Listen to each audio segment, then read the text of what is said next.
Hey guys, I'm going to show you a cool little chord shape. It's an E9.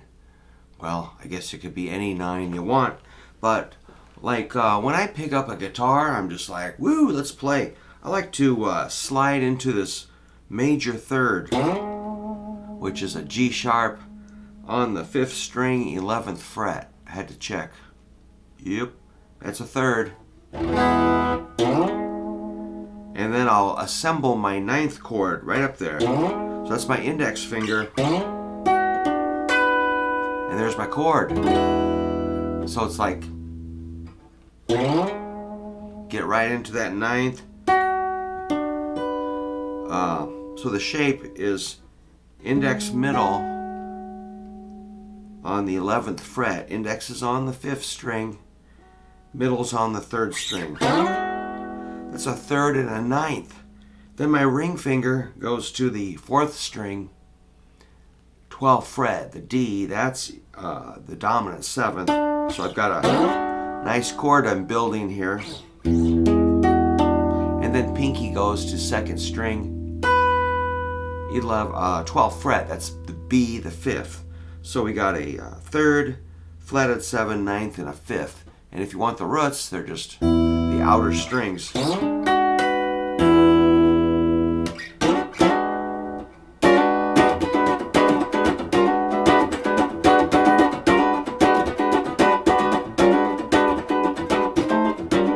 So I call that kind of a greasy chord because you can slip and slide it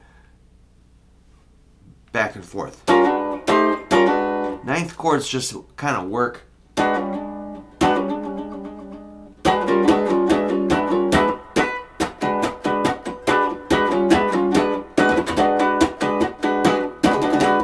So, one thing I'm doing with my right hand is I'm using my index finger to kind of snap across the strings, not super hard, just consistently. I might use 2 fingers, or 3, or 4, doing the downstroke. And then I stop it right away.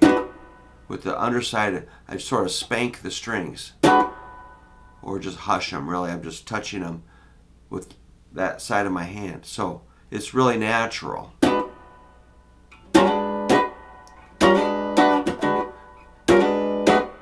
And then I just snap up to get me back to this fist. So when the fist is up like this, I'm ready to push out again. So it's just sort of like a heartbeat, you know, just like pumping. That's all it is. But I don't quite close it up that tight. I'm just kind of demonstrating that it kind of retracts and then pushes out.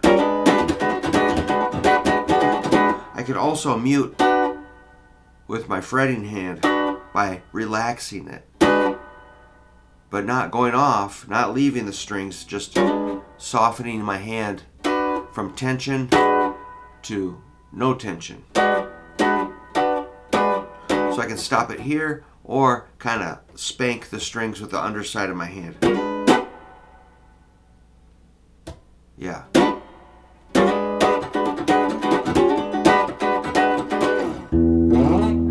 Oops.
I notice my thumb is sitting on the top of the fingerboard on the side here, I guess I should say.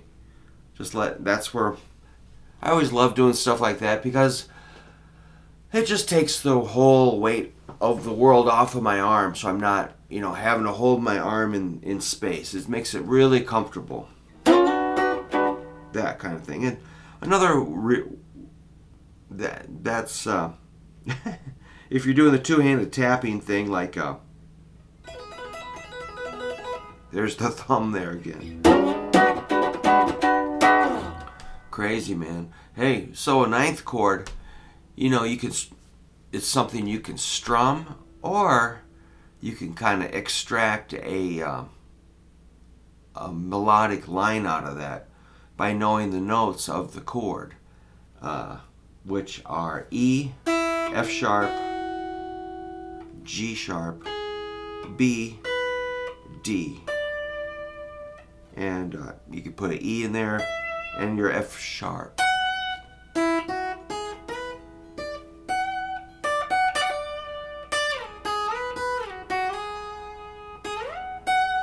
That F sharp is the ninth.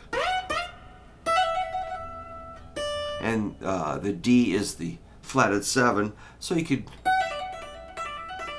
kind of noodle on the 14, 12, 10. That's kind of expressing a ninth chord if you want to get more complex.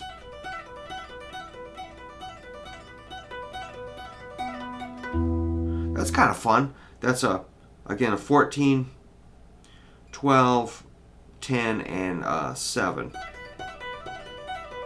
That would be a full. Well, I guess we don't have a third in there.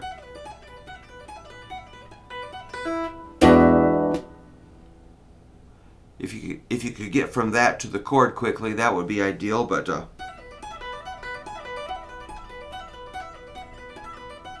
I'm getting my G sharp, the major third, up here at 16.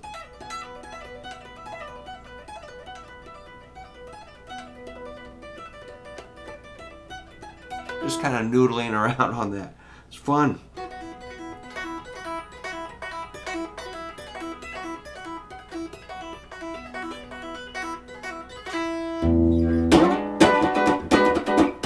So I like to use the ninth chord as a launching tool to launch me into some sort of a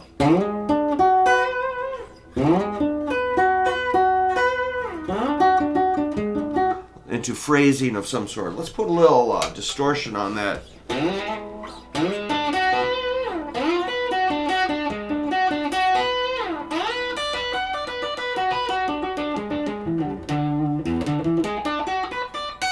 So I just added that D and F sharp and the B on the second string. So that's like a 14, 10 on the first string and a 12 on the second string. Then we can get a little bit of the chord in here. That's a ninth and a fifth, which really looks like a B minor 7. B minor 7 and E9 must be must share a lot of notes. There's a word for that. Kind of like they're an analogy for each other. It's weird how one chord can be another chord. You'd think they would exist in their own kind of distinct classification, but they overlap more than they don't sometimes.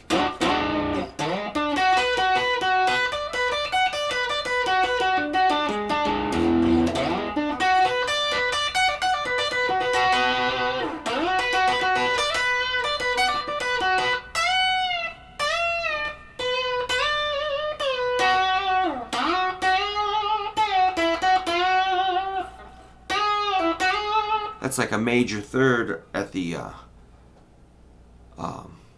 13th fret of the third string.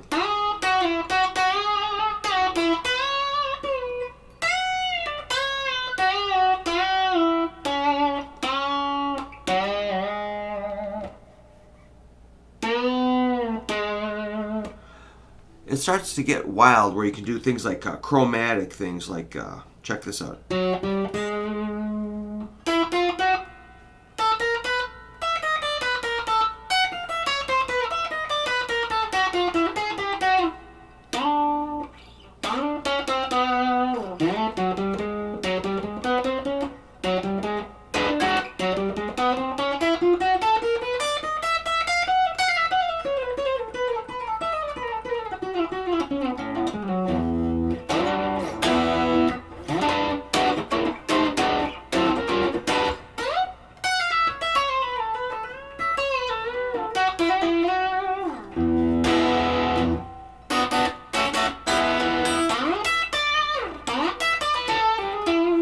launch from that ninth chord to like a standard type of blues rock.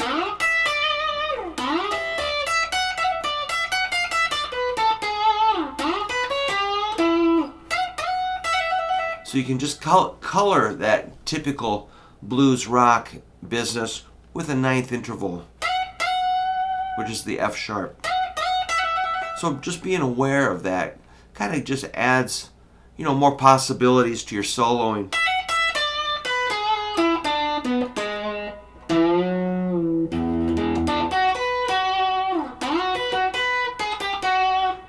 That's kind of fun, going from the third to a flatted third to a ninth.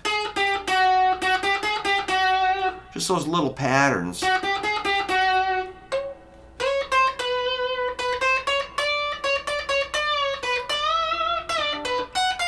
Or the ninth to a flatted ninth to a root.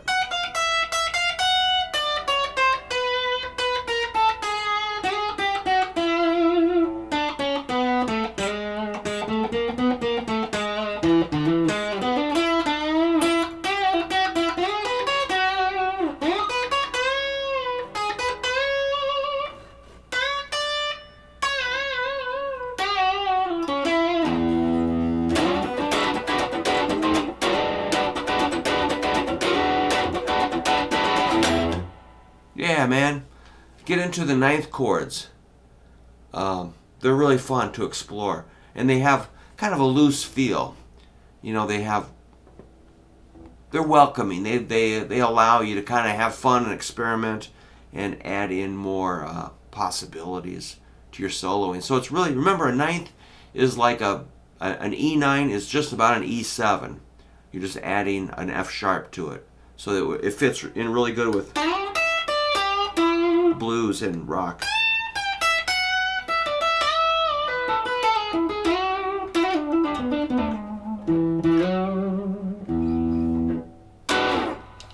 And that's all I got to say about that. Thanks for watching. If you could subscribe, that would rock. Alright, I better get busy doing something.